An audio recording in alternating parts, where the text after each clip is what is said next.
की शुरुआत में आपसे सऊदी अरब के एक ऐसे नौजवान का इंट्रोडक्शन कराएंगे जो कि तीन लैंग्वेज सीखे हुए हैं। यानी एक तरफ तो जो वर्कर सऊदी अरब में जाते हैं उनको अरबी सीखनी पड़ती है, लेकिन इस बंदे ने लोगों को अरबी न सिखाते हुए उल्टा उनकी जुबानी सीख ली है। साथ ही इस न्यूज के अंत में आपको जो जानने को मिलेगा सऊदी नौजवान के बारे में, वो आपको हैरान कर देगा और सोचने पे मजबूर कर देगा। दरअसल आपको बताते कि सऊदी नौजवान अब्दुल्ला अल मतेरी, जो कि अबू नाइफ के नाम से भी मशहूर है, उन्होंने अरबी के अलावा 3 नई जबान सीखने के अलग ही रिकॉर्ड बनाया है। अब्दुल्ला अल बतेरी ने सऊदी अरब में रहने वाले काम करने वाले वर्करों को अरबी जुबान सिखाने की जगह पर उल्टा उनकी ही जुबानी सीख ली है।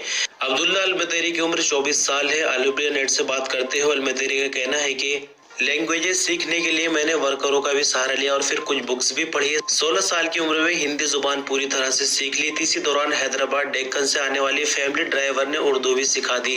सऊदी नौजवान ने बताया कि उर्दू सीखने के लिए एक किताब खरीदी जिसमें उर्दू के सेंटेंस वगैरह बनाने सीखे। आहिस्ता आहिस्ता उर्दू जुबान भी अच्छी तरह से सीख ली। इस दौरान ये बात पता चली कि सऊदी अरब में ज्यादातर वर्कर हिंदी जुबान बोलते हैं।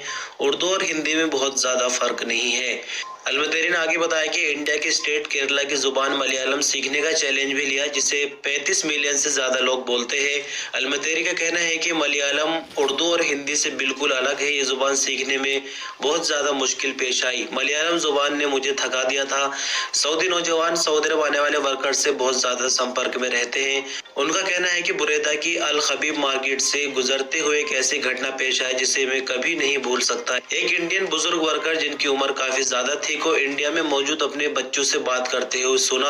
यानी वो इंडियन बुजुर्ग हिंदी में बात कर रहे थे और जैसे कि सऊदी को हिंदी मालूम है तो इसने कान लगाकर सुन लिया। वो अपने बच्चों से बात कर रहे थे कि अब वो सऊदी अरब में और ज्यादा नौकरी नहीं कर सकते क्योंकि उसे कैंसर हो गया है और वो मरने से पहले अपने वतन आना चाहता है ताकि वो जिंदगी के आखिरी लम्हे अपने परिवार और घर वालों के साथ बिता सके। अलमतेरी का कहना है कि उस इंडियन बुजुर्ग की यह बात सुनकर मुझसे रहा नहीं गया और मैंने उनसे बातचीत शुरू की और उनको अपने घर डिनर पर ले गया और उनका टेलीफोन नंबर भी लिया। उनके साथ लगातार संपर्क में हूँ। वो अभी इंडिया के अंदर मौजूद है। हर रोज उनकी फैमिली से बात करता हूँ। यानी जो कुछ भी इनसे हो सकता है उनको समझाने की कोशिश करते हैं। अब यहाँ पर खुलकर न्यूज में नहीं लिखा गया है कि क्या ये उनकी कुछ फाइनेंशियली भी मदद करते हैं, लेकिन जितनी हमदर्दी इन्होंने दिखाई कि आमतौर पर यानी कितने लोग हमारी जिंदगी में मिलते हैं जो सब कुछ देखते हुए भी हमें इग्नोर करके निकल जाते हैं। दूसरी तरफ इस बंदे की इतनी कोशिश भी काबिल तारीफ है। आपको क्या लगता है कमेंट के रूप में जरूर बताएं। सऊदी हज और उम्रा मिनिस्ट्री ने उम्रा वीजा पर सऊदी अरब आने वालों के लिए नई हिदायत जारी की है। मिनिस्ट्री ऑफ हज उम्रा के मुताबिक कोरोना वायरस और उसके नए वेरिएंट को देखते हुए उम्रा पर आने वालों के लिए नए नियमों का ऐलान किया गया है। मिनिस्ट्री का आगे कहना है कि जो लोग उम्रा वीजा पर सऊदी अरब आ रहे हैं उनके लिए जरूरी है कि सफर से 48 घंटे पहले PCR टेस्ट करवाए। ये शर्त सऊदी अरब में दाखिले के लिए जरूरी है, चाहे आने वाले पैसेंजर्स ने वैक्सीन की पूरी डोज ही क्यों न ले रखी हो। हज मिनिस्ट्री का कहना है कि इस हिदायत पर बुध के दिन यानी 9 फरवरी रात 1 बजे से अमल होगा। सऊदी अरब के एजुकेशन मिनिस्टर डॉक्टर हमद बिन मोहम्मद आली शेख ने सभी स्कूलों और एजुकेशन डिपार्टमेंट को योम तासीस मनाने की हिदायत की है। अब आपको बताएं कि योम तासीस क्या होता है। इससे पहले आपने योमल वतनी सुना होगा जो कि 23 सितंबर को हर साल सऊदी अरब में मनाया जाता है। अब ये 22 सितंबर के लिए नई चीज क्या आ गई है, थोड़ा उसके बारे में आपको बताते हैं। योम तासीस का मतलब ये होता है कि एस्टेब्लिशमेंट डे, यानी अगर हम हिंदी में इसको समझे तो स्थापना दिवस कह सकते हैं या फिर फाउंडिंग डे कह सकते हैं। यानी 22 फरवरी को सऊदी अरब की स्थापना की गई थी और जो 23 सितंबर को दिन मनाया जाता है वो सऊदी अरब का नेशनल डे होता है। यानी उस दिन सऊदी अरब को आज़ादी मिली थी।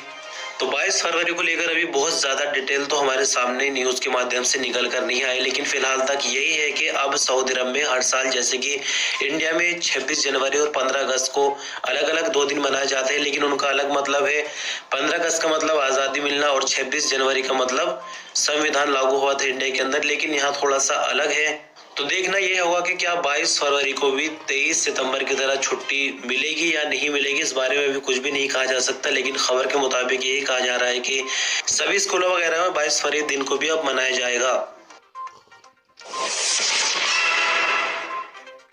सऊदी अरब में सिविल डिफेंस ने राजधानी रियाद के अल मगरजात मोहल्ले में एक शॉपिंग मॉल में लगने वाले आग पर काबू पा लिया है। सिविल डिफेंस का कहना है कि अल मगरजात मोहल्ले के शॉपिंग मॉल में आग की खबर मिली थी। फौरन ही फायर ब्रिगेड की टीमें मौके पर पहुंच गई। आग लगने से कोई जानी नुकसान तो नहीं हुआ।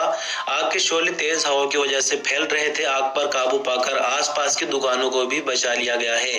आपकी जानकारी के लिए बता दें कि सिविल डिफेंस ने जनवरी के महीने में सऊदी अरब में आग की 4,400 घटनाएं निपटाई है।